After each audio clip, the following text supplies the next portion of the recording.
Bineberipika ng Office of Civil Defense ang isang naitalang nasawi sa probinsya ng Catanduanes na unang hinagupit ng super bagyong Juan. Nakatutok si Mav Gonzalez. Halos lamunin ng malaking alon ang mga bahay sa Barangay Sikmil sa Gigmoto, Catanduanes.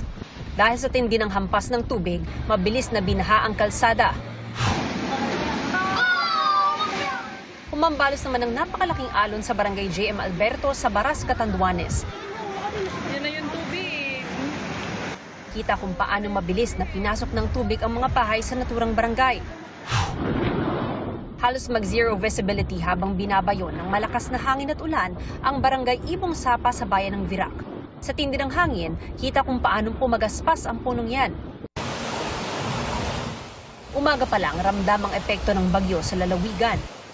Parang dagat na. Dahil sa hagupit ng bagyo, umapaw na sa kalsada ang tubig mula dagat. Ayon sa PDRMO, kritikal ang sitwasyon sa ilang coastal barangay. Nasira na rin daw ang seawall sa lugar. Nagmistulan na ring dagat ang mga kalsada. Tila sumasayaw rin ang mga puno sa PNP Provincial Headquarters. Rinig din ang pagsipol ng hangin. All evacuation, ito po, maganda, magdasal. Sa Barangay San Vicente, umalingaw-ngaw ang abisong paglikas ng mga residente. Dahil sa hagupit ng bagyo, nagpatupad ng forced evacuation ang iba't ibang munisipyo sa Catanduanes, lalo na ang mga nasa high-risk area. Ligtas namang nailikas ng Philippine Coast Guard ang 5 stranded na individual sa Barangay Gogon. Sa ngayon, naka-alerto ang mga deployable response groups ng Coast Guard District Bicol para sa mga mangangailangan ng tulong. Dahil sa hagupit ng bagyong Uwan, sinuspinde ng CAAP ang operasyon sa ilang paliparan gaya sa Virac Airport at Bicol International Airport. Sa bayan ng Pandan, nagkalat ang mga kahoy at yero mula sa mga nasirang istruktura dahil sa lakas ng ulan. Naramdaman din ang hagupit ng bagyo sa ibang probinsya gaya sa Garchitorena, Camarines Sur. Halos mag-zero visibility rito dahil sa lakas ng hangin at ulan. Nagngangalit ng mga alon ang humampas sa dalampasigan.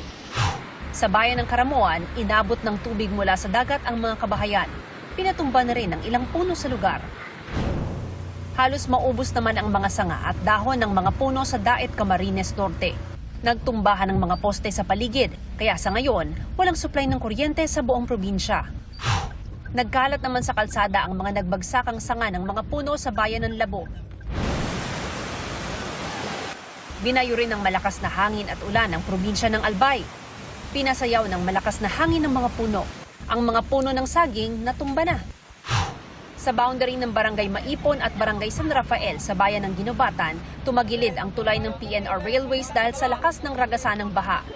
Nagmistulan namang ilog ang mga kalsada sa Barangay Masarawag dahil sa baha na may halong debris at mga bato mula sa Bulkang Mayon. Binahari ng mga bahay sa bayan ng Pulangi. Kita ang pag-agos ng tubig sa labas ng munisipyo. Nasa 4,000 residente ang inilikas, 500 ang nag-evacuate sa isang simbahan doon. Sa bayan ng Pioduran, nabalot din ng baha ang mga kalsada. Malakas din ang alon sa mga dalampasigan. Tanaw rin ng malakas at mataas na alon sa coastal area sa Esperanza, Masbate. Para sa GMA Integrated News, Mav Gonzalez, nakatutok, 24 oras.